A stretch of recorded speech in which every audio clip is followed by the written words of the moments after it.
Story 1: The Curse. Darkness fell in the forest, through the trees, along the paths. I had been running for around an hour, and was ready to head toward home. The nights were coming so much earlier as fall was fast approaching. I love running, and this time of year was my favorite, since all the leaves were bright and splashed with color. Plus, the weather wasn't too extreme in any direction. It wasn't too hot, and it wasn't too cold. It's a nice mixture of the two that allowed me to run without fear of overheating or catching myself out too late and freezing. I like to run through a not so used path in the forest behind my house.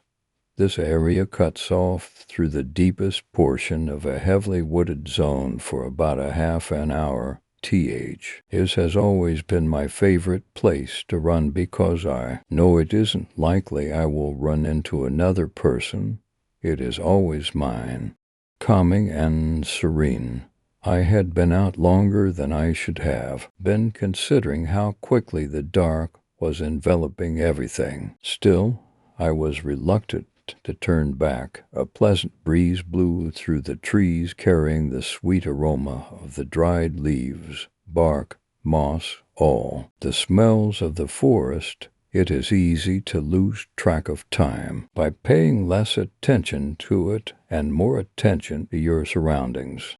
I seem to have this problem often. No more now, though. I wouldn't step foot back into those woods or any other woods for anything. I had been distracted by running through the sea of swimming, vibrant colors, often slowing my pace while I took in all the surrounding beauty. I even made a mental note to come back the next morning with my camera. I was enjoying myself.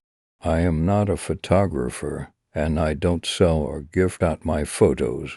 I do, however, fee and an odd enjoyment taking pictures of things I find beautiful or interesting.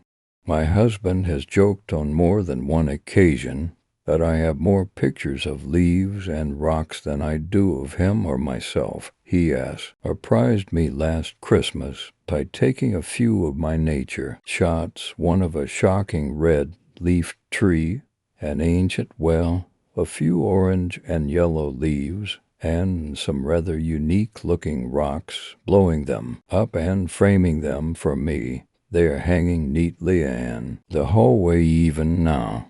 By the time I reached the end of the woods and turned to head home, it was almost completely dark.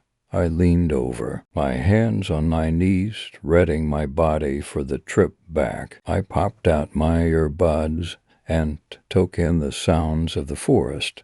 The crickets and frogs were already playing their familiar nighttime songs. No sooner had I caught my breath and moved that I heard a strange and natural rustling in the near distance. It sounding like it was coming from off the path, but not quite within my view. Though I over the sounds of the night, it is also a little unnerving to hear something odd when you are so far away from anyone and anything. Those sounds let you know just how late it is and how long why. Really are. I decided not to replace my music and to just listen. I figured it was a squirrel, but something told me I should pay attention and be safe anyway. A small way down the path, the rustling started again. I slowed my pace and listened. Again, for a second, I wondered if there could be someone else in the woods with me. I walked for a moment and listened, realizing I was holding in my breath. As the rustling continued, I breathed deeply and picked my running back up when a new sound struck me. It almost sounded like painful moaning, but I couldn't tell if it was human or animal. I was paralyzed with fear for a second, but I found my footing and ran faster. Unfortunately, it seemed the rustling and moaning only became louder, closer. I looked around as I ran to see if someone or something was there, but there was nothing. The moaning drowned out the sounds of the forest until all I could hear was it and the rustling. I ran through the dark until my foot caught on a small tree root along the path. I fell hard on my hands and chest, hitting my head along the way and scraping my face across the cold ground. It took a moment to gather my senses as my head reeled from the blow. Everything flooded back in red overcast as the distressed moaning picked back up. As my sense of sight returned to normal, I wished that I had brought a light with me. I wasn't generally out this late. I had been so distracted, even more so than I realized. It was now full on dark, and seeing very far ahead of me in any direction was difficult. There was a sliver of a moon I could see, but the dense forest kept the light from penetrating to far in. Even just the light of a cell phone would have been comforting, but all I had was my MP3 player, and it had no lights. Another wispy sound caught my ear, and this time I turned around to see if I could find what made that terrible noise. I regretted looking. He ground, moving hastily toward me, much quicker than it had any right to do so, was what appeared to a beaten and bloody woman. At first I felt a twinge of concern and worry for her, as it appeared she had been through something horrific. I felt she needed my help, but that feeling was swiftly replaced with intense dread and fear. As she moved closer and her features came more into focus, I could see that she wasn't all there. There was only a head with nappy black hair, thin muscular arms, and a torso. She was dragging her brown and dirty entrails along behind her, making her way along with her hands. For a brief second we made eye contact, but there was more malice in her milky eyes than pain.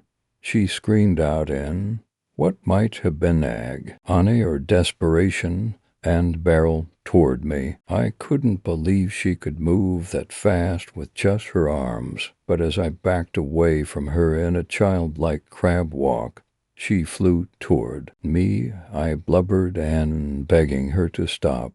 I asked her if she needed help. Then I screamed for help of my own. I don't know how long it took before I was back on my feet and running. I turned to see if she was still following me, and realized, much to my dismay and absolute horror, that not only was she still following me, she was nearly on me. Her hands were making an awful squishing sound as they hit the forest floor, like nothing I have ever heard before or could ever explain. The cold evening air now burned my raw lungs. As I breathed in between screams, I knew there Washington, as no one around to hear me, but I couldn't have held it in if I had tried. I have never run so fast or hard in all my life. My lungs felt as if they would burst. My heart pounded in my throat. My legs threatened to give out on me at any second, and I knew if they did, the thing chasing me would get me before I ever got back to my feet. At last I saw a break in the woods where dull light from the outside broke in slightly. I screamed for my husband. If he was home yet, he should hear me. It was a long shot, but gripping that tiny piece of hope was all that was. Holding my mind together, I broke through the small opening like a marathon runner, screaming the whole way. I had nearly reached my back door when my left knee gave out. There was an old injury there in my athletic days in high school, and pushing it too hard always leaves me in a lot of pain. I fell to the ground once again, screaming in terror and pain, quickly turning, fully expecting to see that horrible figure sloshing toward me, but was shocked and relieved to realize that I was alone.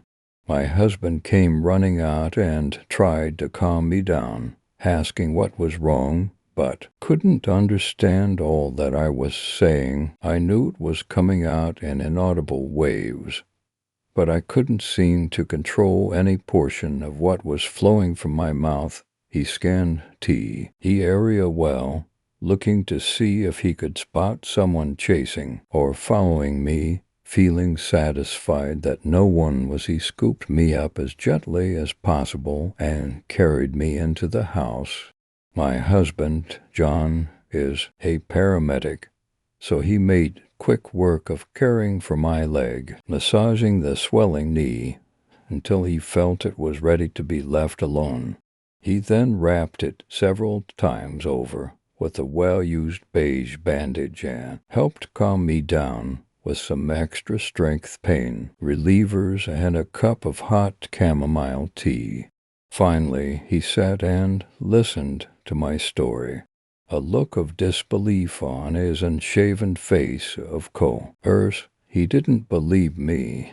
He figured I got spooked in the dark and my mind played tricks on me. He believed perhaps I had seen an injured animal or something else completely rational, and my mind had made it irrational in the dark. It made sense. It wasn't true, but it made sense. I know what I saw, and I know how this sounds. John iced my leg with a large blue ice pack we kept just for this tip. He of thing and cleaned me up. There were a lot more injuries than I realized. I had a knot on my head, my hands were cut up, my face, arms, and back had bruises and scrapes from both falling in the woods, and when my knee gave out, I was bleeding in several places and could already feel a massive headache coming on. After patching me up, John went outside to take a good hearty look around. I knew tea was only to appease me. He hadn't seen or heard anything unusual and chalked it up to it being late and me being tired and scared. That was the end of it. John was convinced that he had solved the mystery of what I had seen, and there was nothing more that could be said to convince him otherwise. I'm writing this now so that whoever reads it knows I'm not crazy. I know what I saw in those woods, then in my yard, and now what I see inside my home. She is with me now, everywhere I go. She constantly stalks me, teases that she is coming for me. I see her matted hair full of twigs and dead leaves lingering in the distance and darkness of every room I enter. The fear I feel from her still brings a tear to my eyes.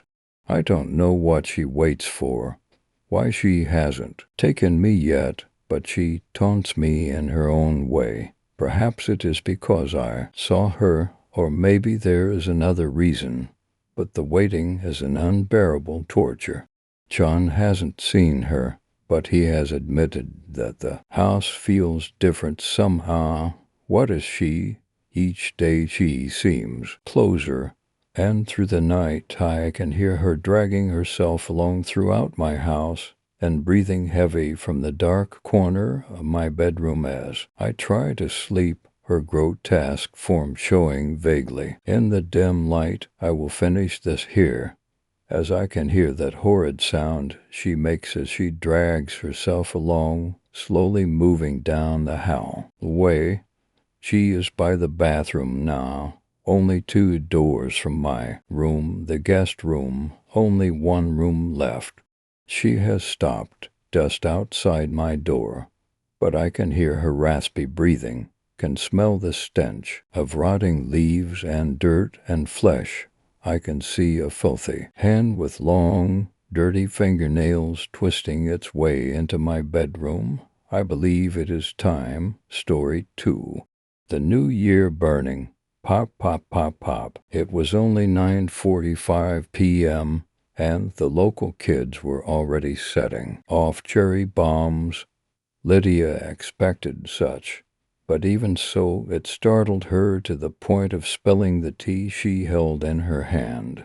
The hot liquid burn hid the inside of her thigh, and she cursed under breath. It was New Year's Eve, and Lydia was spending it the way she always had, alone, curled up with a good book and a hot beverage. A lie day was just another day for her, and although she did make it a tradition to at least stay up until midnight, she felt no need to spend it with friends or family.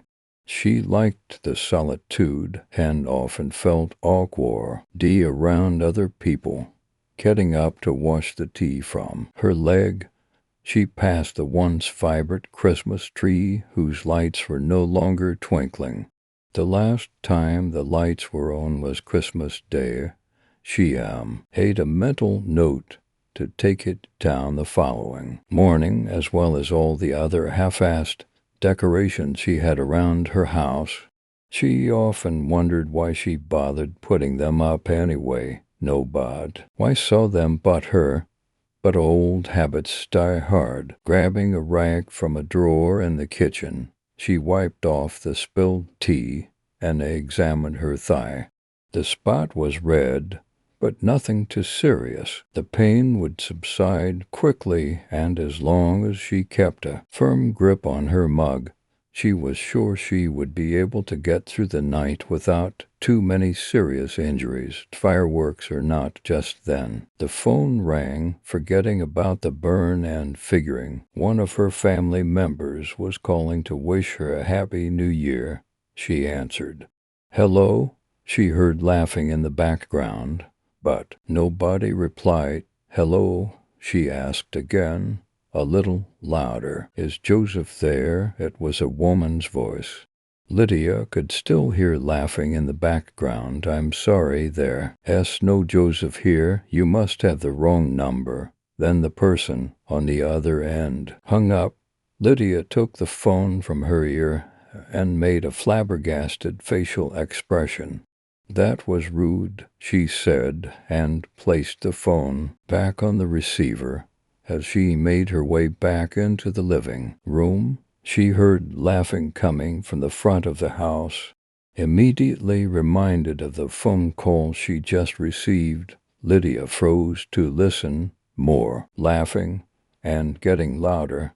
She made her way to her front window and peeked outside. To her relief, a group of teenagers were walking up the sidewalk, sparklers in their hands, laughing up a storm, the boys teasing the girls, and the girls giggling their heads off. The street lamps made their shadows bouncy and elongated, reminding Lydia of the shadows she used to see when the power would go out and her family had to rely on candle light. One of the girls pushed one of the boys gently, knocking him off the sidewalk and onto the street. "You're gonna get it now," he shouted, and the girl tried to hide behind one of her friends. Lydia let go of the breath she was holding and closed the curtain.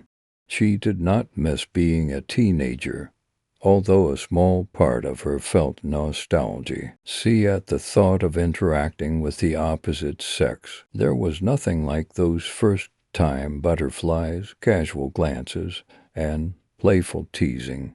Smiling to herself, she returned to the couch, sipped her tea, and began reading her book again. About an hour passed before the phone rang again. Thinking for sure it would be one of her relatives this time, she got up and answered. "Hello" again. Nobody answered, but she could hear what seemed to sound like a party in the background. She could hear glasses clinking together, music playing in the distance, loud conversation, and the occasional noisemaker going off. "Hello?" she asked again, louder still. Then she heard what sounded to be someone shuffling the phone about, and then nothing. The dial tone was the only thing she could hear now, so she hung up again. What the hell? She asked to herself. Aside from the first phone call she received, Lydia figured someone had accidentally but dialed her. Letting it go, she returned to the couch. As midnight approached, Lydia grew increasingly tired, but was determined to stay awake. As she read sentence after sentence, her eyelids felt like they were filling with sand, and she would catch herself closing them for a few seconds. She looked at the clock. It was 11:45, 15 more minutes. Then I can finally turn in, she said, closing her book and searching for the television remote. Lydia figured the TV would be the perfect distraction as she waited for midnight. Then the phone rang again. Lydia contemplated answering it. It wasn't usual for her to get any calls, period, let alone 3 in a few hours, wrong numbers or not. Curiosity got the best of her, however, and she walked over to the receiver. Hell, oh, she asked in an irritated voice. Hunk. A loud noisemaker blasted in Lydia's ear. She moved the phone away from her head as quickly as she would have if she touched a hot stove. A man's voice appeared, and he spoke no louder than an angry whisper. Happy New Year, Joseph. You never thought I'd do it, but I will. The man laughed and breathed in deeply. Do you like when things burn, Joseph? They'll try to stop me, but I'll do it. It will be beautiful. Lydia's brow furrowed. Not knowing how to respond, she said, Who is this? There is no Joseph here. The man on the other end kept his tone to a whisper and said only one more thing before hanging up. You'll burn, too. A woman laughed in the background, and then silence. Lydia slammed the phone down and, the receiver. A chill ran up her spine and she looked at the clock. It was almost midnight, but she couldn't focus on New Year's when she was shaken to the core. Without really knowing what to do next, Lydia decided to check all the doors to make sure they were locked and all the blinds to make sure they were closed. Her anxiety rose every time a new firecracker went off in the distance, and she kept having to tell herself that it was nothing but kids horsing around and enjoying the holiday. When 11:59 rolled around, Lydia crept back onto the couch and huddled underneath a blanket. She braced herself for the impending firecrackers, and when the clock struck 12 o'clock, she closed her eyes. Several firecrackers and fireworks erupted in the distance, sounding like a mixture of gunfire and explosions. She jumped at every one, holding her breath between every pop and snap, closing her eyes and counting the minutes when it would all be over. The main hoopla subsided around 12:30, although she was still shaken up from the prank phone call. If that's what it even was, she decided she would turn off her ringer and go to sleep. Her heart had had enough action for the night, and all she wanted to do was close her eyes and drift off into a land of nothingness for a few hours. As her hand went for the ringer off button on her phone, it rang once again. Hesitant to pick it up, yet too curious to leave it ringing, she answered the phone for a fourth time. Yes, she asked with a whisper. It was the same man as before, whispering violently. Are you ready, Joseph? I can feel the heat already. It's moving through my veins and warming the soul that will soon be damn old. Joseph, the time is now. Then what sounded like a loud air horn went off to the phone, and Lydia dropped it to the ground. She could still hear it going off when she picked it up again and slammed it into the receiver. Turning off the ringer, she ran into the back bedroom, shut the door, and jumped onto her bed. She could still hear firecrackers in the distance, but eventually her heart slowed and she was able to lie down. She wasn't able to fall asleep even till around 2 a.m., but she did eventually drift off into that land of nothingness. Asterisk, asterisk, asterisk. I'm here, Joseph. It's happening. Lydia's eyes fluttered open to the sound of a man talking and the smell of smoke. Startled awake, she found she was lying on her bathroom floor with the door closed. She was unable to process how she got there because panic took over her body. It's going to be so beautiful, and you won't be able to stop me, a woman giggled. And then Lydia heard what sounded like scratching on the door. She suddenly felt like she was being pressed to death, unable to get up or do anything because the fear she felt was so strong. After a few seconds, she recognized the voices as the ones she heard on the phone earlier. Lydia heard a loud bang as if something large had been dropped outside the door, and she jumped, tears beginning to stream down her face. Too scared to do anything, she put her hand to her mouth and waited to see if anything else would happen. And all the while, the smell of smoke getting stronger, Lydia felt her stomach drop. More scratching up and down her door, and then the man whispering again, "It's gonna burn. It's gone. Nah, burn." Whoever was on the other side of the door suddenly ran out of the room, so Lydia jumped up and tried the door jammed. Something was blocking it from the outside, just as she expected. Lydia pressed her ear against the door and listened. From the distance, she heard the man and woman laughing. "It's getting hot. The flames are spreading." The man screamed, putting two and two together. Lydia figured the people in her home were going to burn the house down with her in it. Looking up at the only other way out, her heart sank. There was no way she would be able to fit through the tiny bathroom window. "Let me out," Lydia screamed, hoping against hope someone would open the door. The only response she heard was more laughter. In the distance, she heard glass break. Lydia tried the knob again and found that it was becoming warm. "Whoever you are, please let me out. I'll give you anything you want. Just please let me out of here."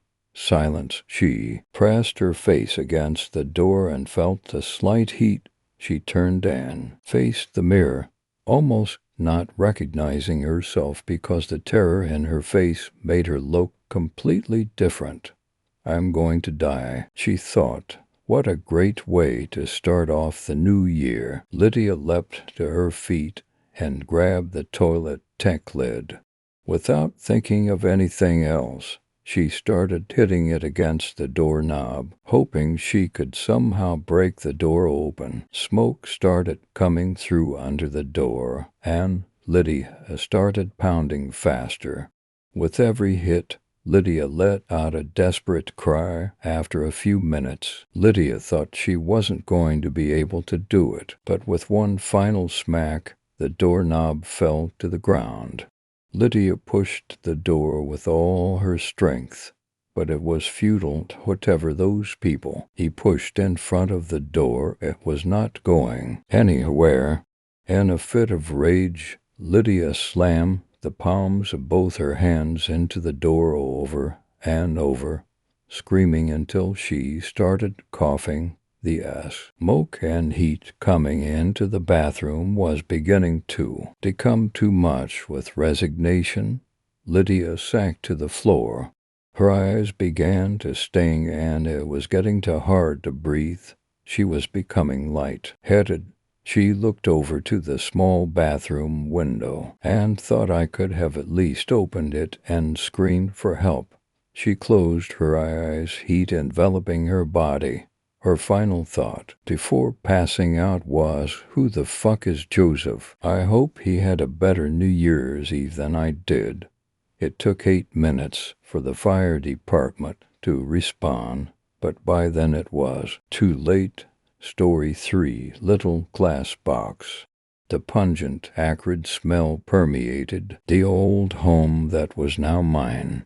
I knew that the smell would fade with time, and that I would become accustomed to it as time went on. It has a beautiful little 2-story Victorian home in the heart of a small historic town in Virginia.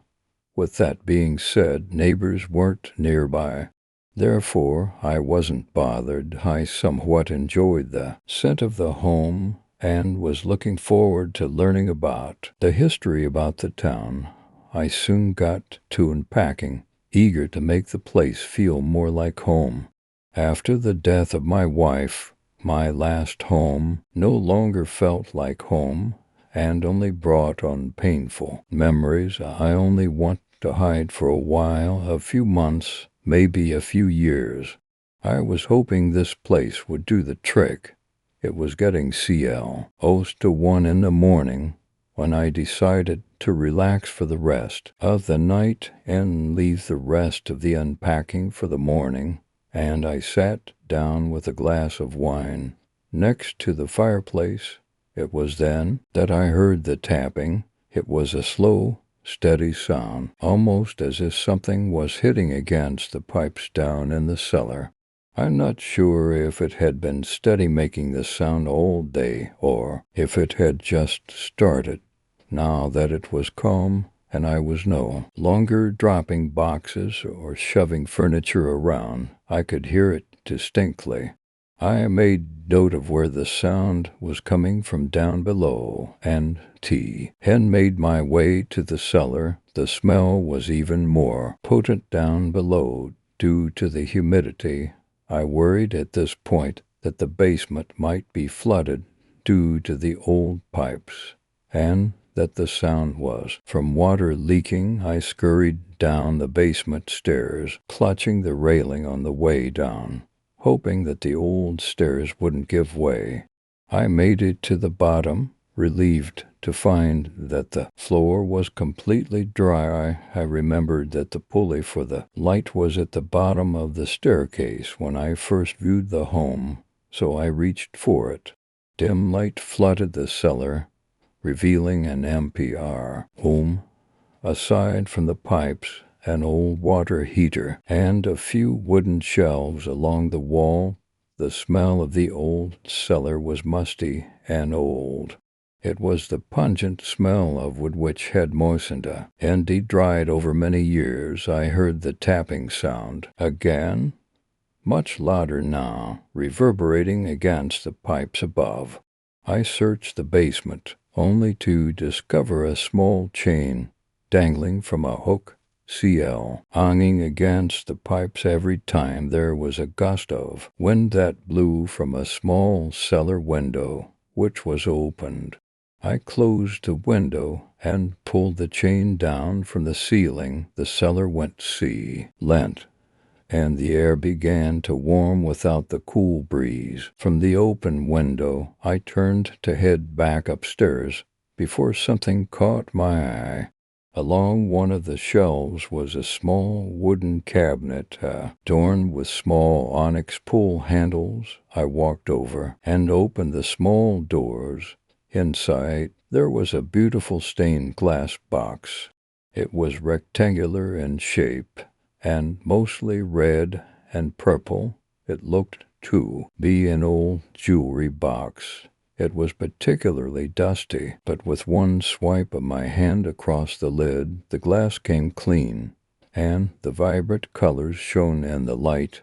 I brought the box upstairs to clean it off. Under running water, dust had particularly collected at the bottom. Regardless of the lid being closed at the time, which I found unusual, once it was clean, I set it next to my desk. It was so colorful under my desk lamp, and it made me wonder why someone had left it there, and if the owner misses it now.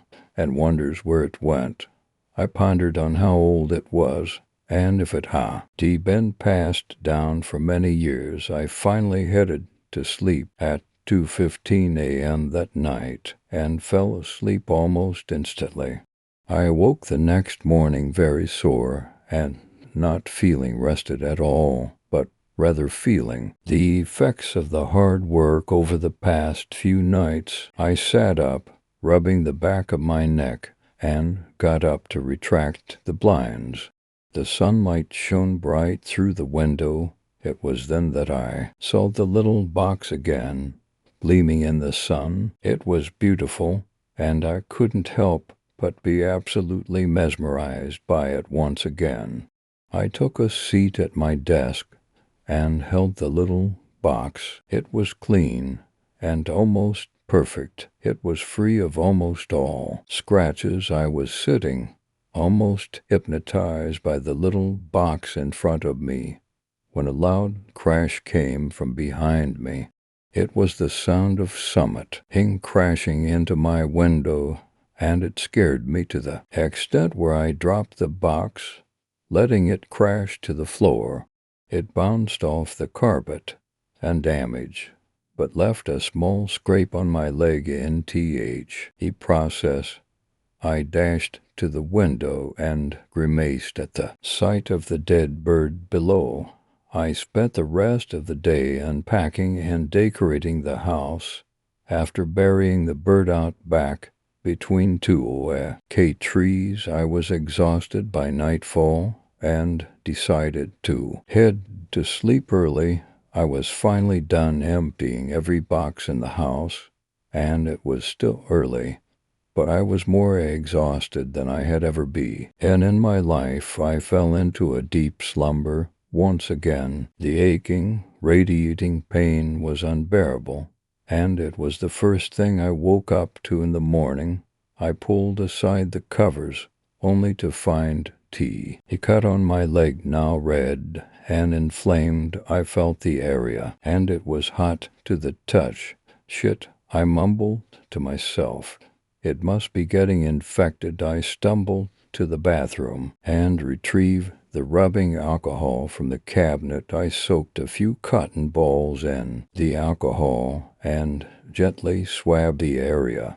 I wasn't worried. I knew I had my tetanus vaccine recently, so I resorted to wrapping the wound and resting for the day. I knew that old box had much dirt and dust in it when I found it, so there's no doubt it got in the wound. I was relieved that the box wasn't damaged. It was so beautiful, and I wanted to keep it from getting damaged. I laid down to rest that night with my leg in less pain than it had been before.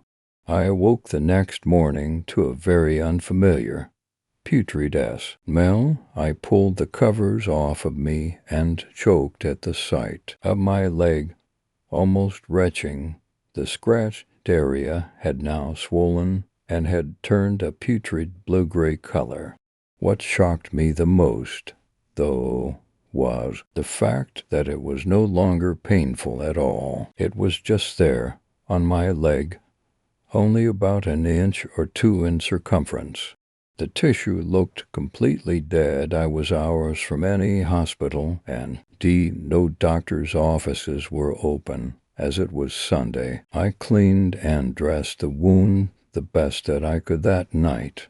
I awoke the next morning and was shocked to find that the wound had grown in size significantly, now taking up a quarter of my leg. It oozed with any slight touch, and the smell of tissue decay from the sight was overwhelming.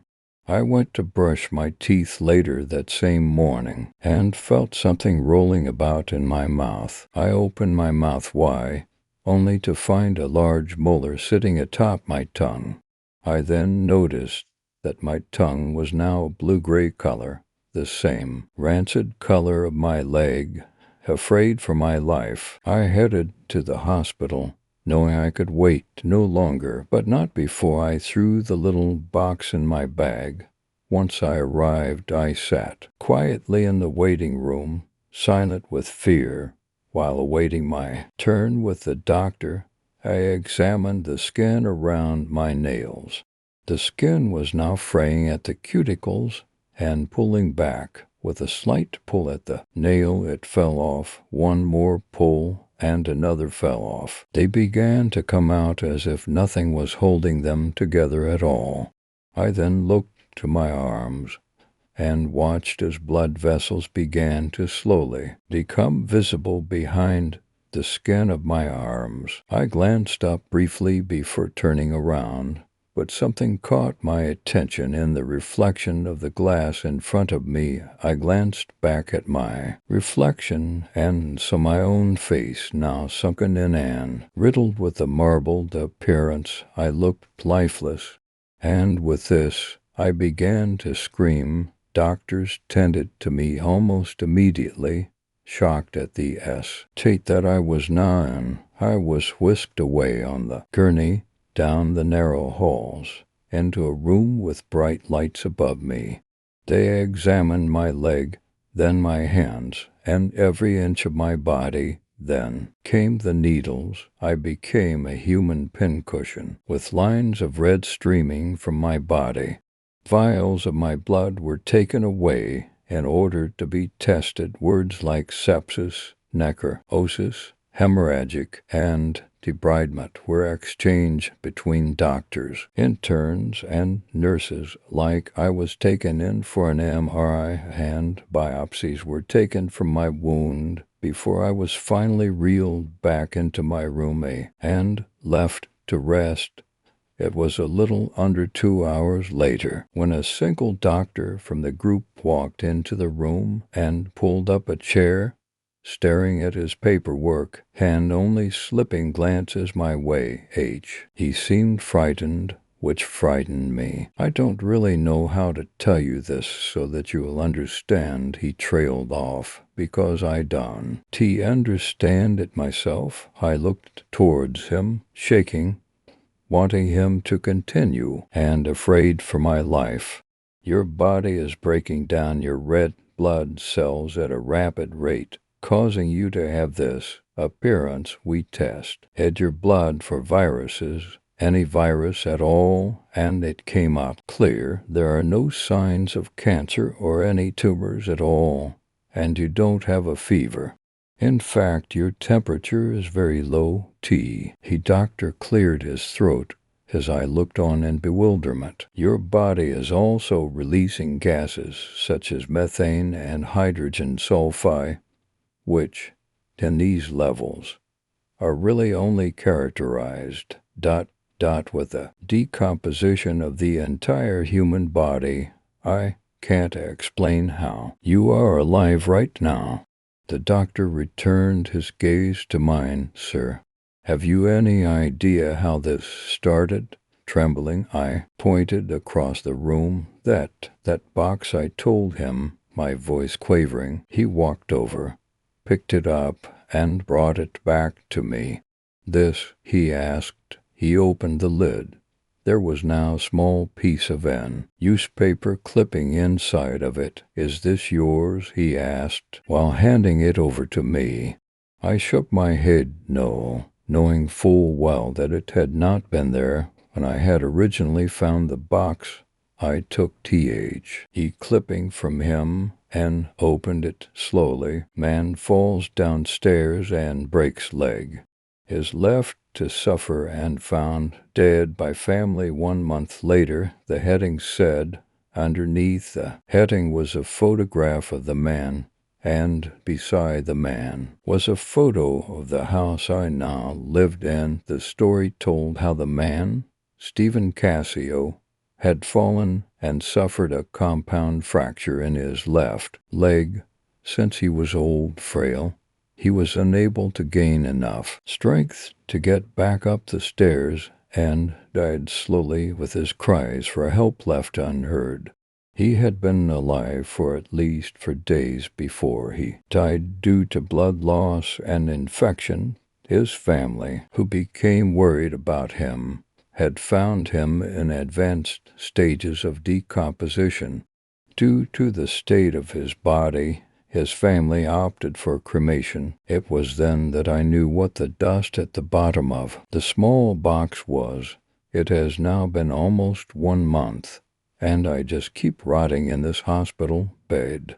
I can't even remember the last day. I had a pulse story for what the wine blew in. Hurricane. Warning: a hurricane is expected within 48 hours.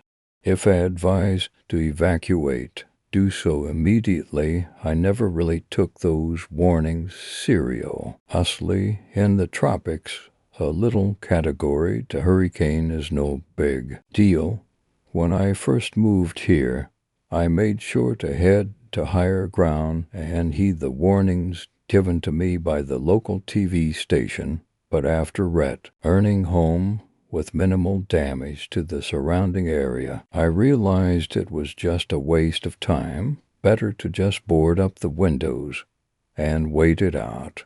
So Hurricane Gloria rolled in one August afternoon. It started out the typical way. The wind slowly began to pick up, and all the last-minute shoppers raided the local supermarkets looking for batteries, generators, water bottles, and foodstuffs. I was content with my candles, flashlights, and the can. Those kind of storms had a tendency to roll by faster.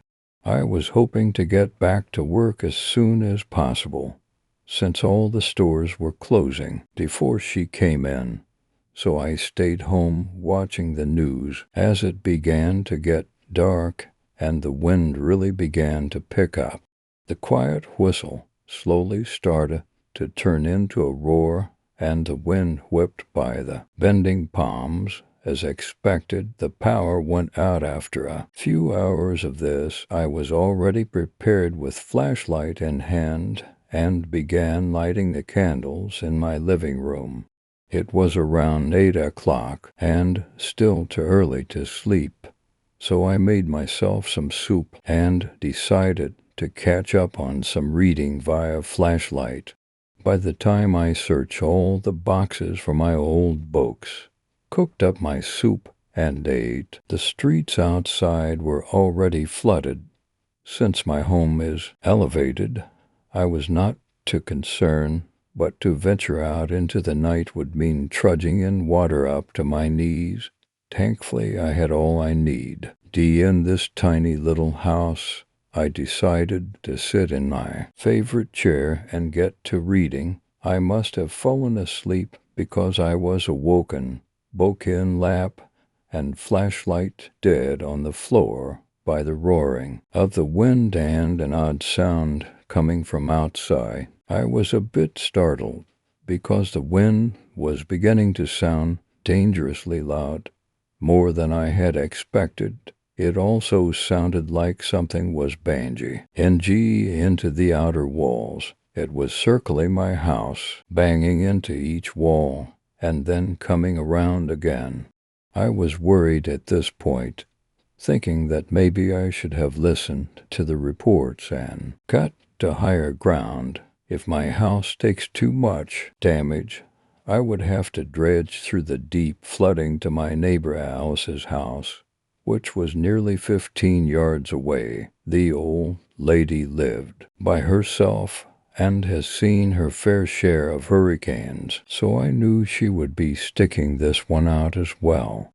The banging would continue, stop for a while, and then continue in the same pattern again, always accompanied by a scratching sound. All of a sudden it banged hard against the window. I nearly died from fright. It was so loud, and I heard a crack. It did not sound as if the glass shattered, but quite possibly put a crack into it. Fearful that something was caught in the wind and causing damage, I decided to open the front door to see if I could peer out and see if anything had gotten caught up on my house, likely fallen branches or something similar. Since the flashlight was dead, I just decided to use my cell phone for light until I could find more batteries, I went to the door and braced myself. Since I knew the wine was heavy, it blew the door right open, but I was able to get a handle on it. I looked to my left towards the window and could see a large crack down the center. Though it was cracked, the window was still boarded well enough that I felt it would hold. I went to turn to my right to see if anything else was damaged, when I see a large, black, hairy thing clinging to the corner of the house on the far side. I was only able to get a quick glimpse of it, because as I turned and looked, it rolled along the side of my house out of view. I wondered if this was what was causing the entire ruckus out there. It was about the size of a small to medium animal, but I thought it could not have weighed very much because it was high above the ground near my roof. The wind had to have carried it to that high of a spot, because there was no way any animal or heavy object could cling to the side of the house like that, at least none that I have ever seen. I must admit, when I saw it I got a little freaked out, but put it out of my mind because weird things are always flying about in the heavy wind. It could have been old man Seamus. Wigs all wet and tangled in mud for all I know. I went and sat back down in my chair. It was almost 1 a.m. now, but I could not get back to sleep. I just lay there, listening to the roar outside. The banging started up again. I listened as it started at the front of the house, moved around to the side, scratching and banging its way along, and to the back of the house. Then a huge crash. Something smashed through the back bathroom window. I must have forgotten to board up that window, since it is small and slightly protected by high bushes. I get up, walking in the direction of the noise. Using my cell phone for light, I can hear the whistling of the wind through the open window. The door is open about 6 inches, so I push it open and see something lying on the floor in the dark. I notice that I am stepping in murky water. The thing is dripping wet, and it created a pool of water on the floor. It is halfway behind the shower curtain, which had gotten ripped off, but I can see dark, feathery, and matted-looking hair poking out. Is it some kind of animal? I was afraid to get close to it, and with my cell phone, the only way I could get enough light would be to stand next to it. So I decided I would try to find batteries for the flashlight instead. I run into the living room, pick the flashlight up off the floor, pull the batteries out of my TV remote, and stuff it into the back of the flashlight. I turn it on and inch my way back to the bathroom. I turn my flashlight towards the thing and see nothing but broken glass, the torn shower curtain lying beside sticks and mud. It was just gone. At this point my heart sinks into my chest and I began to feel very afraid. It was definitely no old man Seamus Wiggs, because if it moved, then it is alive. I try to calm myself by thinking maybe it was a raccoon or something, and it crawled back out the window. I decide that this is all too much for me, so I make the decision to go to my room, lock the door, and do not come out until daybreak no matter what. The darkness is probably just playing tricks on me, and I will probably find Seamus Wiggs tucked behind the toilet tomorrow, likely carried there by the wind and the puddle of water that filled the bathroom floor. As I make my way towards my bedroom, I notice that my bedroom door was closed. I do not remember closing it, but I suppose I just forgot with all the freight.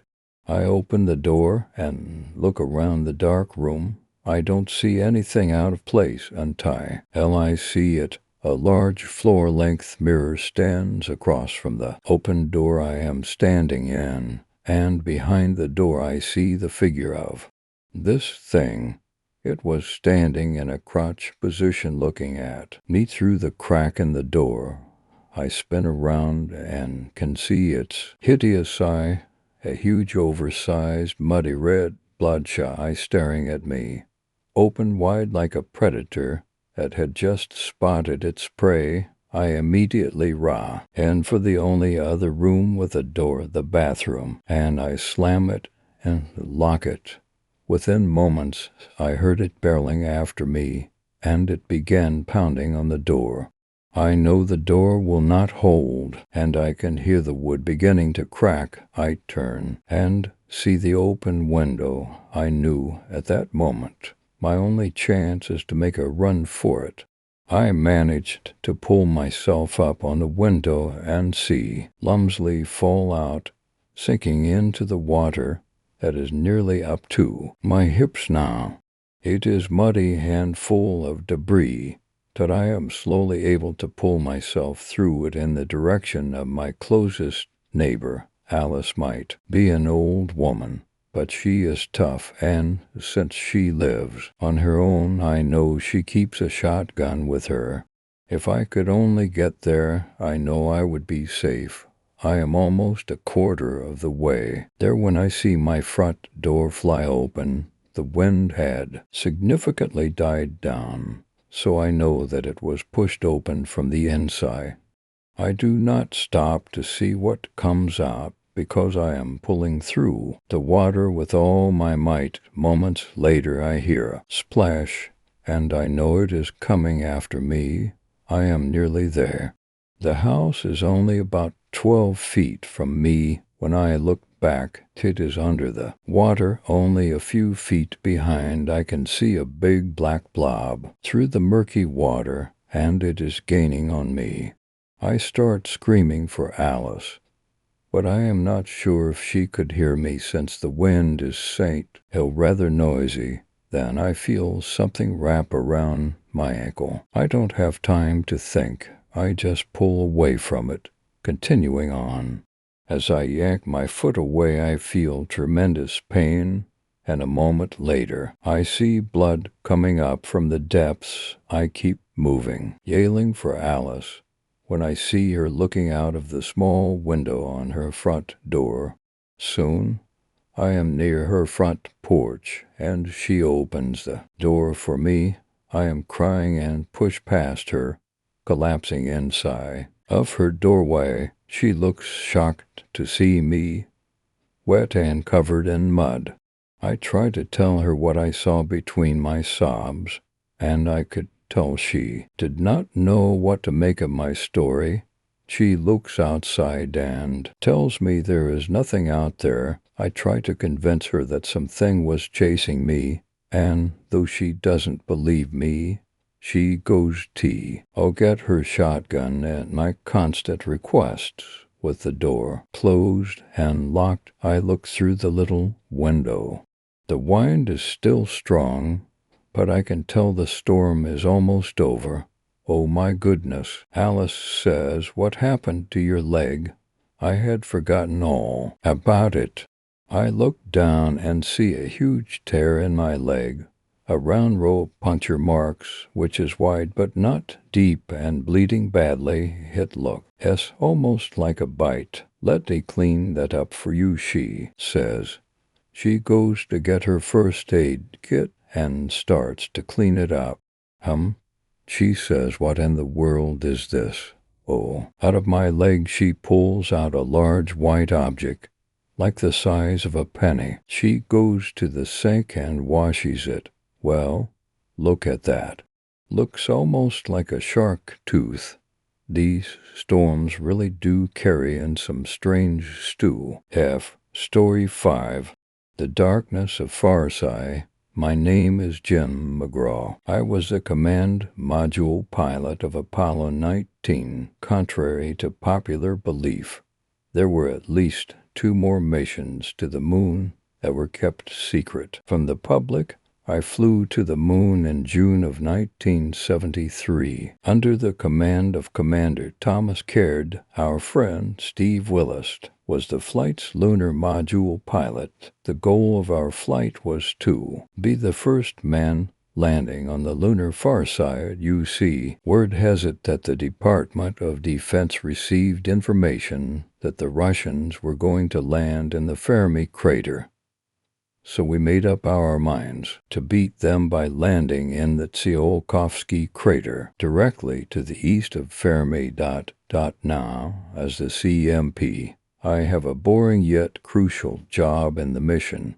My purpose is to stay in orbit of the MON while Tom and Steve explore on the surface below. Whenever I swing back to the lunar near side, I'll report to Earth on their progress, as we will be out of direct line of sight with Miss Iron Control, while on the other side, Apollo 19 blasted off from Cape Canaveral on June 16, 1973, and made its transorbital injection after orbiting the Earth twice.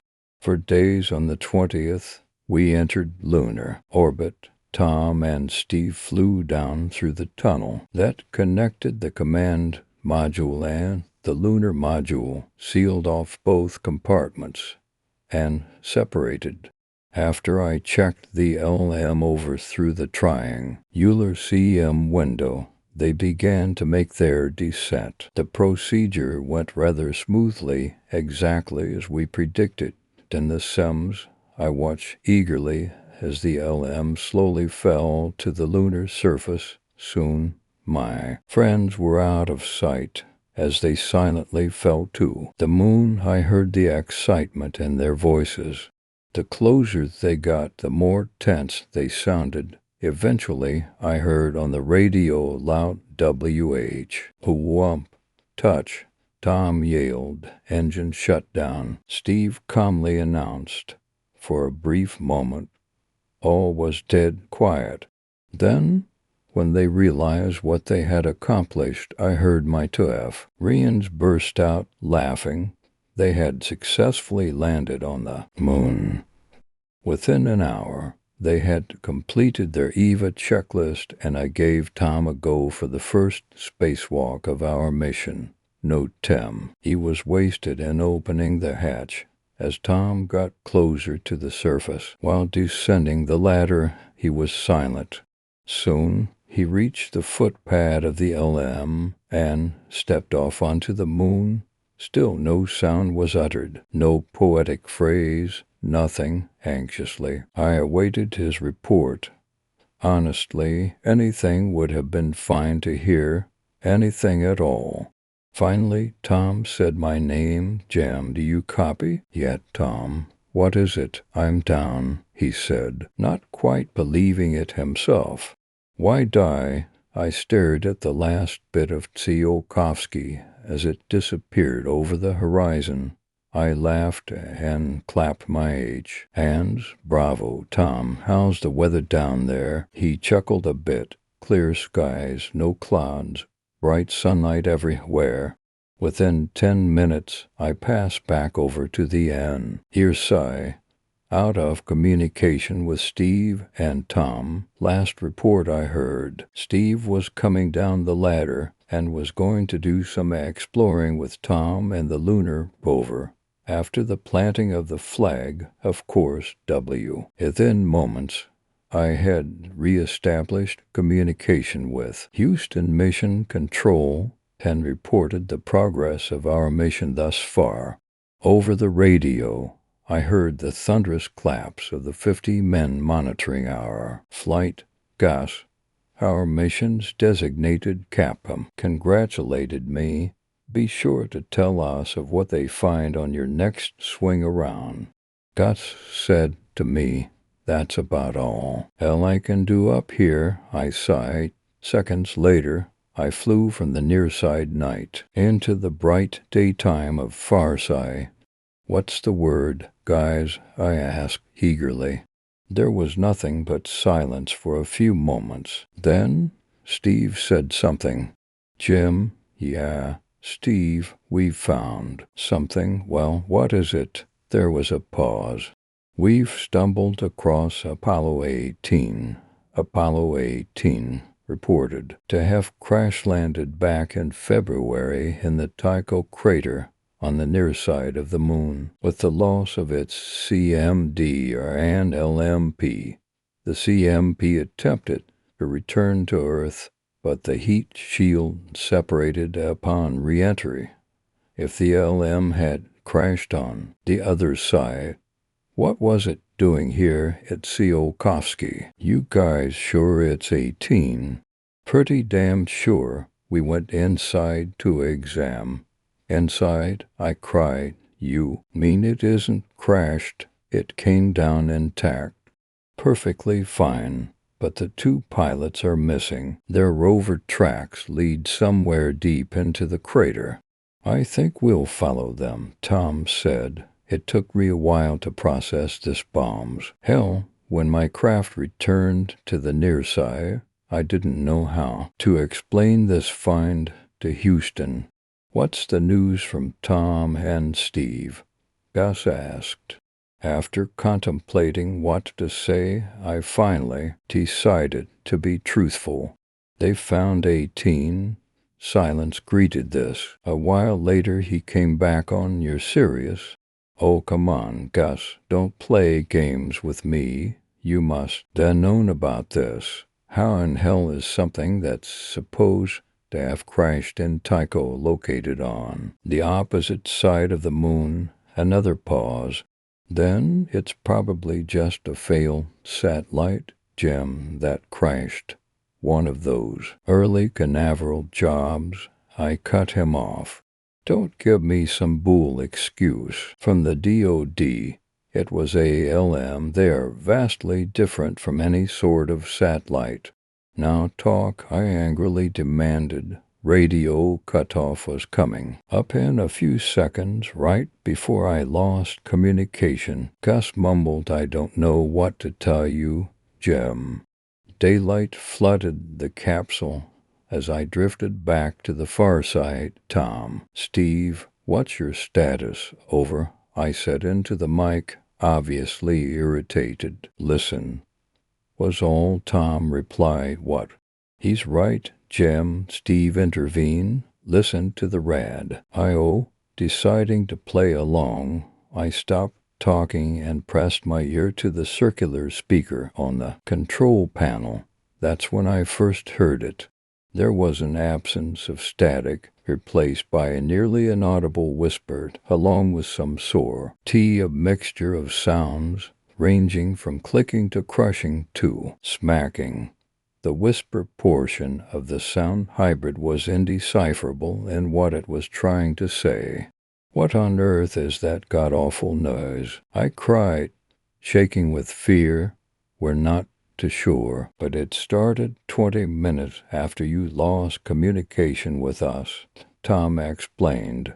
"Nothing much else had happened when I was on the near side. 10 minutes after I became aware of the nose, Steve said the rover tracks seemed to be going over to that crater over there. As they neared the edge of the crater, the nose increased drastically in volume, almost to a high-pitched trill. I covered my ears and gritted my teeth. "What's happening?" I screamed. The nose died down. "It's as if the nearer we go to that craterlet, the louder the nose gets," Tom said. "Where is it from, though?" "There's no sound in a vacuum, so it must be on the frequency." They had no answer for me. Soon I was back on the ear side. When Gus asked me for an update, I decided not to tell him about the noises. I told them that Tom and Steve were following the tracks of the previous astronauts, and that was that. Within 40 minutes, I was back on the far side, but something was different this time. Tsiolkovsky was black. Only Tsiolkovsky was black. All other craters were doused with the blazing light of the sun. For some reason, this massive crater was jet black, darker than the night sky. It was supposed to be noonday on the surface there. It started as soon as you swung around to the near side, Tom explained. We've been navigating back with the lights on our helmets. We had to give up on the search for the crew of 18. The nose was still there. I looked down at the foreboding crater of night. It looked like a pit that led all the way to the deepest recesses of hell. I struggled to see the pinprick of light against the dark that would be my friends. Nothing could be seen. It was like the darkness itself swallowed the light. I couldn't take my eyes off of it, not until it swung out of view over the horizon. What's your status? 19, Gus asked. Tsiolkovsky is enshrouded in darkness, I said matter-of-factly. Why? The telltale pause was back. Then the bull excuse. Maybe it's some sort of light phenomenon, like how the poles on Earth experience night for 6 months. I switched off the radio. Not long later, I was back on the far side. As soon as I entered range of communication with the ground crew, I heard heavy panting, as if somebody was running frantically. Something was definitely not right. Tom, Steve, what's the matter? I yelled into the mic. Tom is dead. Steve cried between gasps. They got him. They, ICRE, aimed in terror. Who are they? Things, beings, 8 feet high. They're blacker than the night, enshrouding me. These things rise up from the dust. They flip the rover and got Tom. Rise up from the dust, ask, ending from the ground to kill us. I'm on my way to 18's LM. I'm a quarter of a mile away. I may make it. You're not making any sense.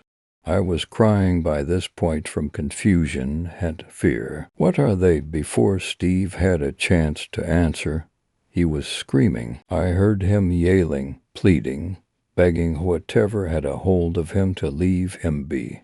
I listened as the thing tore his suit to shreds as oxygen escaped. I could discern some sort of sickening crack, as well as the sound of ripping flesh.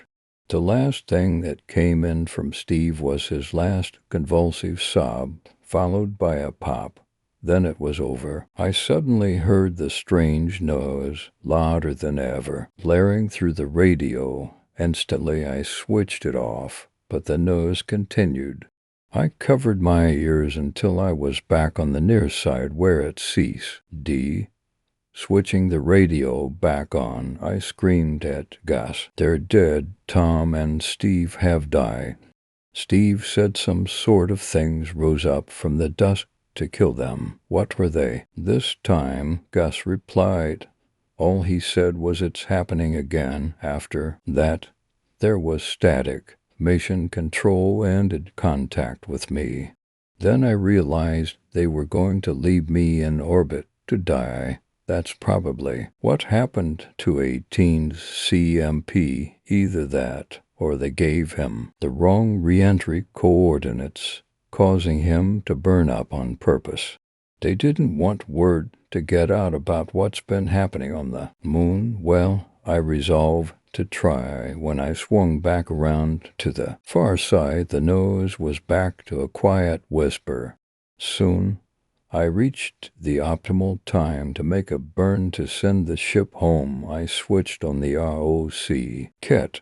Nothing happened. I began to laugh hysterically. I came to the conclusion that, anticipating this would take place, and not wanting to risk us spreading word of what happened, the NASA supplied us with insufficient fuel to get home. There was no hope of my returning to the Earth. This transpired 2 days ago.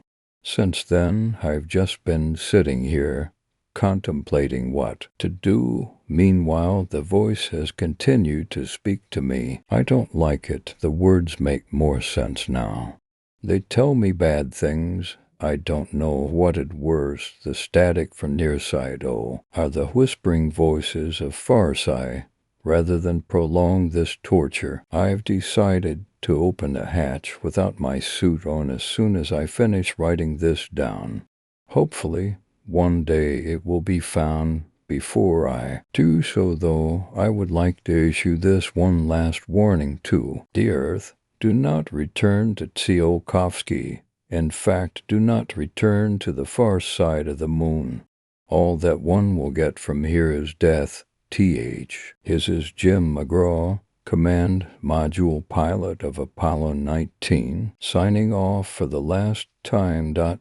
Story 6, Eversion. There lies a darker world, Andras. An eversion of all there is, though I wonder if that place is more real than ours. Unknown, I wake up to darkness.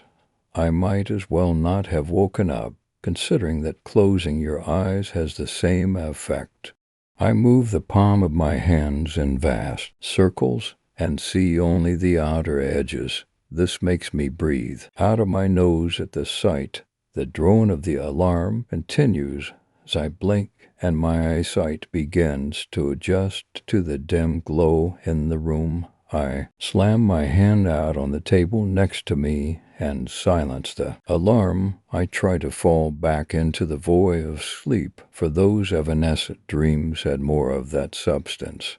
I don't know what it is, call, that I can see and enjoy, dancing to and fro in joyful delight unheard of on this world, yet I can't sleep. I have to get up. The whisper tells me to get up. So I raise my body and at my back. I have to keep going. I look around my room with its corroded walls, makeshift stands that you might call tables, and a TV that has a crack in the middle. I scratch my head and place my bare feet on the festering floor. The day begins. The whispers begin their sounds like here. They are constantly there. Like air, they are always near me. I start with the daily grind. I use the murky shower water that is centuries old to wash myself of yesterday's crime with new grime. I then go into the kitchen and eat the stale cereal and place on myself my moth-ridden clothes. As I put on my clothes, I hear the whispers telling me to leave. This is a reminder that I am alone in the house, and I take greater time to leave. I then splash some water on my face and blink. 3 times I inhale and exhale, and the daily grind is over. I put on my shoes and let in the cold air outside. I do not have to sweat like I have to do in my dreams, for the clouds always made Sue read that the atmosphere was nothing but broken hues of the gray scale. I am going, I cried out to the empty house. I hear a slight sound that approves my going very well. Hit S. Eyes carry on, and I move my feet over the threshold a few steps forward. I turn around to get a quick reality check on my surroundings. I see my apartment all ravaged and bare, and the paint peeling off in a myriad of angels. The shingles of the roof are torn off, and I can see weeds going through the cracks of the apartment's foundation. The decimated glass of the window is the newest thing on the building, and even they were beginning to fade from their old splendor. Yup, business as usual. I crack my neck again and move through the broken parkways, and on the sidewalk I would take the streets hence there would be a more direct path towards the school. But I can still hear the whistle of cart tires, and I am fearful for some reason that they will come and hit me. So I keep myself on the side. All can continue until I reach the crosswalk that leads to the dead field. The dead field is a vast expanse of pale grass that connects the school to my apartment, and I use it to cut time on having to looking at anything near me. It has been there since the day I was born. If I recall trees, I've been told once dotted it and created a tranquil aura around it that made it pleasant to walk through. But now it was just a husk of its old splendor. Dead grass is all that dots the patch of the decaying. Dead grass always swaying in defeat, instead of tree leaves swaying in splendor, dead moving, perpetually, full death forever. The best part is that this field is the one with the most life for miles on end. It is the most fertile and the most luxurious, though it was still not pleasant to the eyes. If it weren't for these features, I would be taking a much longer path towards the school. For even after all these years of living in this place, it is ill discontenting to see the city in its now ravaged state. I hear a whisper, and I move on from these reminiscent thoughts. As I reach the crosswalk, I wait for a moment for the whistle of the tires to cease. I pretend that when the whistling stops, the cars and the people inside them also stop and let me through. It makes feel less forlorn in this desolation and creates a sense of filling in the empty space of the roads. When the whistles finally held their cries, I walked out through the faded crosswalk and quickly took a right towards the field. I looked around to see that the clouds above were not moving as always and that the dead grass was swaying back and forth with the wind. Everything above and below was placed in the same spot of motion. It was as if everything here stuck on repeat again. Business as usual. I placed my hands in the pockets of my faded jeans and calmly walked through the field. Usually, it takes me around 5 minutes to get to the end of the field and another 5 to reach the school, seconds slugging by as I draw closer each step.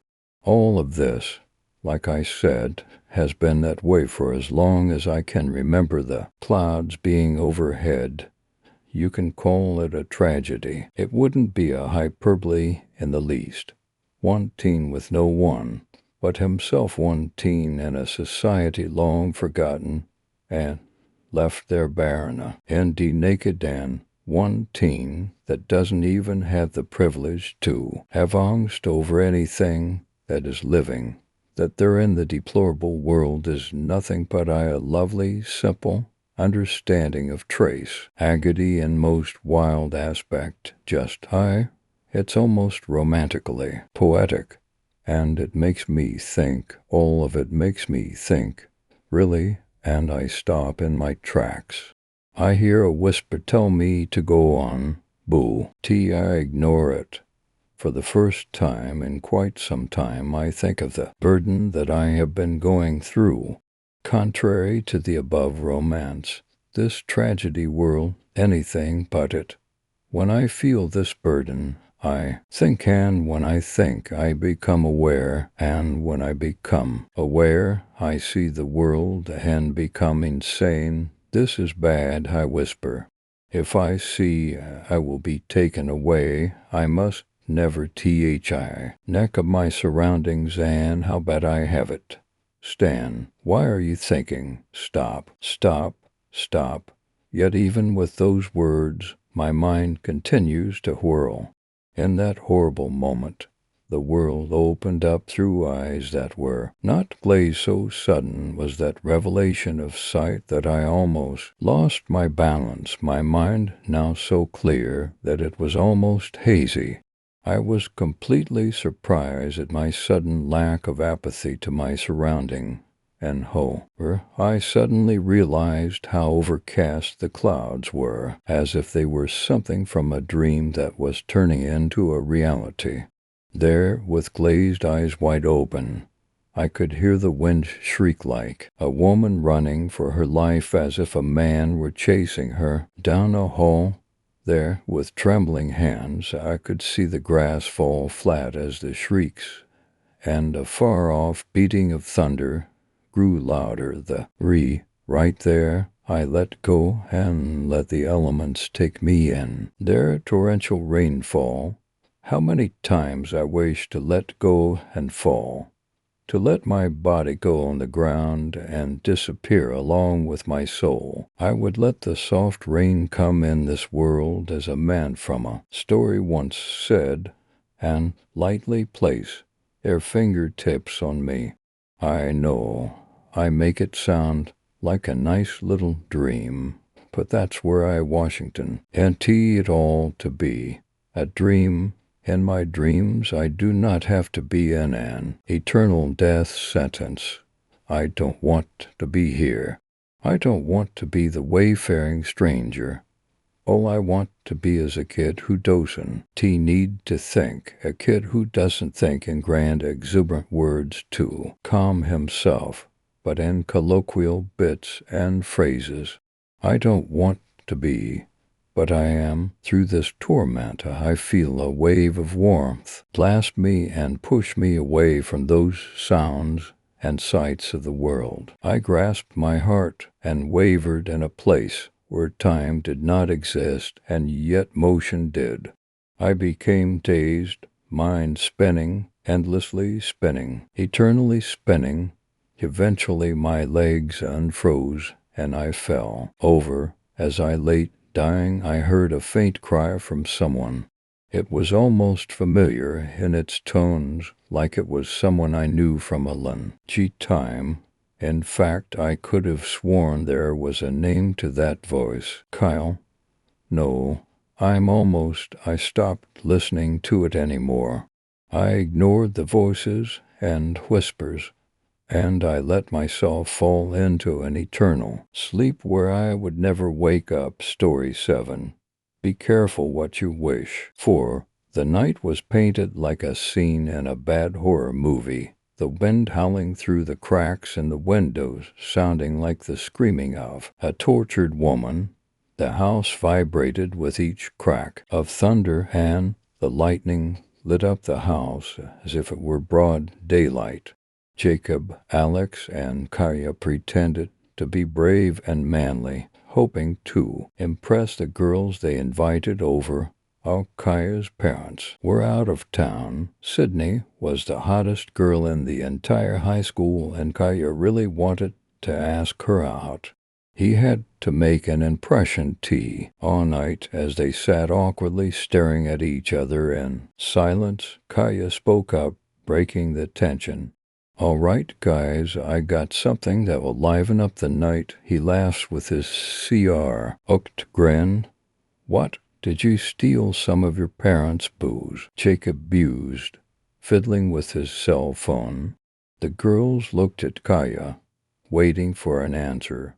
No, jackass. Even better. I found an old Ouija board in the attic the other day, and I was up there looking for my old Pokemon cards to sell on eBay. Let's see if we can contact the other side, he joked as he went into his bedroom to get it. Sydney looked uncomfortable just looking at the thing, but her fiance seemed excited. She had heard some freaky stories about playing around with the Ouija boards. Dude, haven't you seen The Exorcist? Is that what you want to happen to you? She said, half joking and half not. Kaya responded in his most serious and ominous tone. Don't you think it would be kinda cool to be possessed? I have always wanted to be able to turn my head in a 360 and puke split pea soup at people just for fun. Alex agreed with him. The girls giggled nervously. Yeah, Kaya, but see, and you are failing Latin. I don't think you'd make a very good demon. Kaya dusted off the box and laid out the board on the coffee table and instructed everyone to sit in a circle. Jacob lit some candles, and Alex dimmed the lights. Everyone put your fingers on the pointer like this. Kaya demonstrated, trying to be scary, and we will ask it a question. They all leaned in around the table and eyeballed Kaya, waiting for him to start. What are we supposed too. Do next? Maddie asked, looking at her best friend, Chloe, rolling her eyes. Well, in the movies they always ask it for a sign or psalm. Ethan, Jake responded. Kaya cleared his throat. Are you there? Spirit of the dead, give us a sign or something, he giggled. They held their breath and waited for the spirit to answer, but the pointer didn't move. A hello out there, earth to spirits. Come in, spirits, Kaya ailed out sarcastically. Still nothing. This is stupid. It doesn't even, Chloe sighed as S.H. He took her hands off the pointer, but before she could finish her sentence, the lights flickered, dimming the house even more. There we go, Kaya whispered under his breath. Whatever, Kaya. Maddie winced. It's probably just the storm. It's blowing like crazy out there. Quit being such a girl, Maddie, and put your hands back on this thing, Kaya demanded and continued. Are you here? He said in his spookiest voice. The silence seemed deafening as they waited. The pointer, seeming to move without any effort, began to buzz and slide slowly toward the word yes. Everyone looked nervous and suspicious. Height, who is moving this thing? Sydney asked, starting to get really scared and looking at Kaya, who was doing his best to hide his undeniable fear. It's not me, I swear on ya. Cobb's mother grave, he said as he winked at his best friend. Somebody ask it something else, Alex coaxed. Are you a girl or a boy? Asked Kaya. The pointer slid quickly around T. He bored, spelling out B-O-Y. Are you good or evil? The pointer moved once. Again, gliding even more frantically, their fingers barely touching it this time.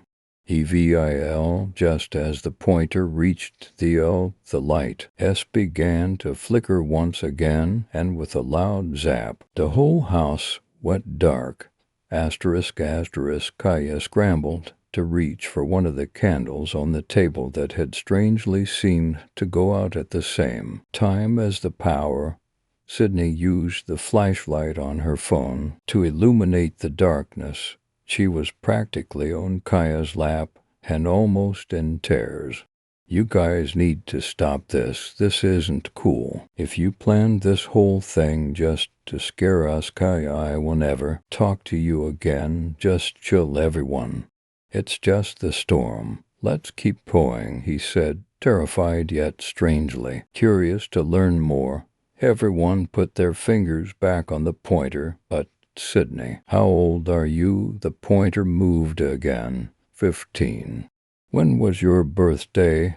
10/27/99. Kaya jumped up, nearly knocking over the table. Okay, who's moving this thing? He demanded accusingly, glaring at Jacob. Dude, I'm not doing it, he replied, looking just as concerned. Isn't October 27th your birthday? Sydney asked, looking at Kaya in fear. Yes, it is, as a matter of fact. This spirit has my exact birthday, apparently, he said, his hands moving back to the pointer. What do you look like? Kaya asked out loud, the pointer quickly moving again from letter to letter. B, L-O-N-D, B-L-U-E-L-I-K-Y-O-U. So we are twins then? Kaya asked. I suppose you are going to tell me that you are my long-lost brother, he joked. The pointer jerked immediately to the word nitrogen monoxide as the flame on the candle began dancing madly. At this point, Kaya was the only one playing. The others huddled close to one another on the couch, just watching and waiting. How did you die? Kaya asked. N-O-T-Y-E-T, what do you mean? You don't want to tell me? The pointer raced. N-O-T-D-E-D. What do you mean you're not dead?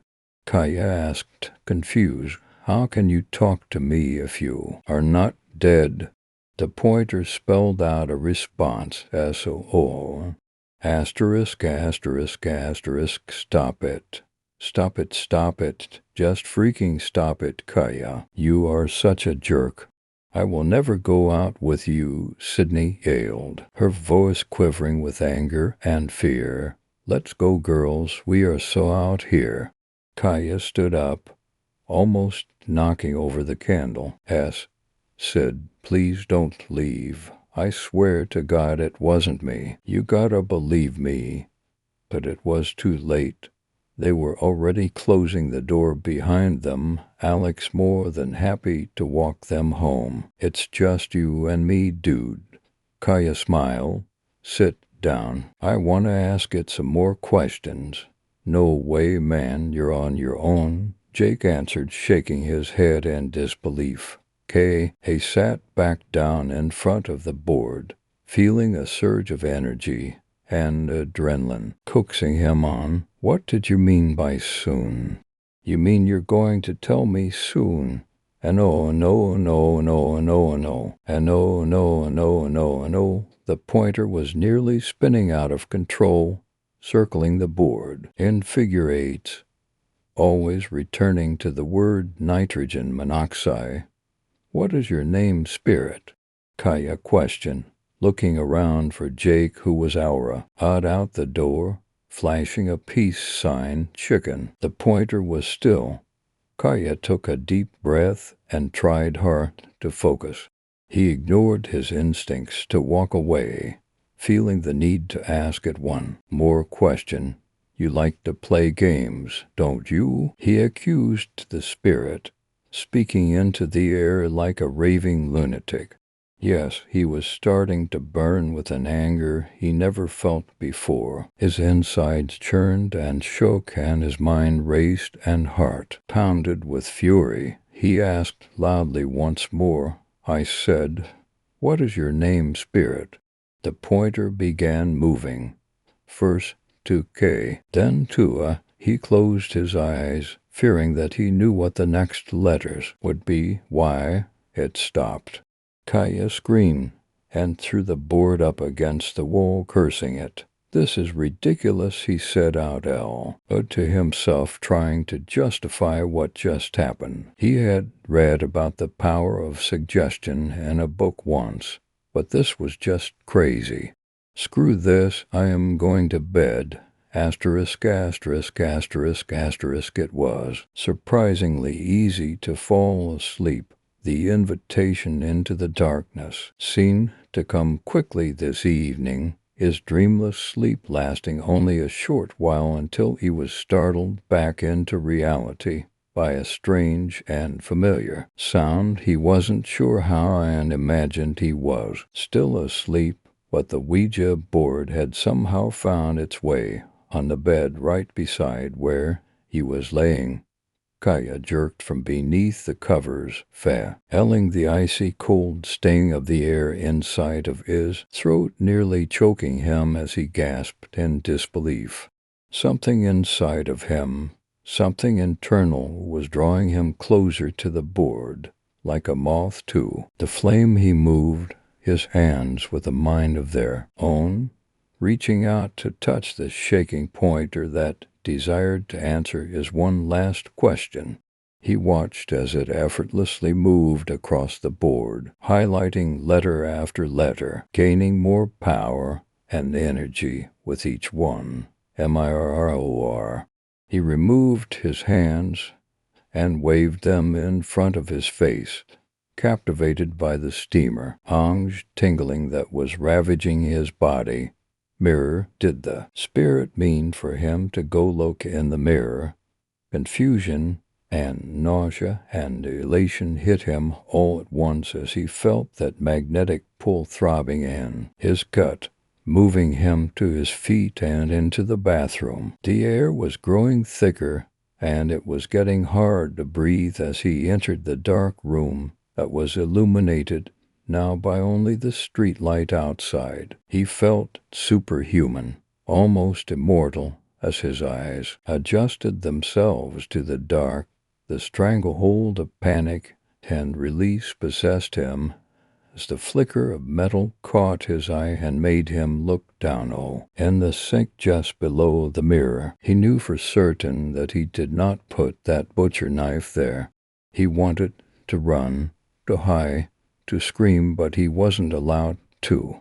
He felt the pull of desire move him to reach down and pick up the knife, admiring its sharp edges and pointed blade. It was as if his body was no longer his own. His eyes moved to the mirror that was covered in steam like it was after he took a hot shower. He watched in horror as an invisible finger spelled out a message. "Be careful what you wish for." He tried once more to scream and shake the knife out of his hand, but he couldn't. He wiped the steam from the mirror, hoping that erasing the letters would make this nightmare less real. But what he saw next was something he was not prepared for. Looking back at him from inside the mirror, he met his own eyes and reflection. But his eyes were no longer blue.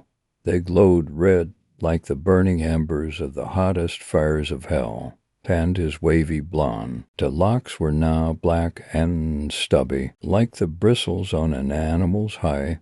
The reflection moved in time with him as he moved closer to examine his face and arms that and seemed to have aged and weathered instantly.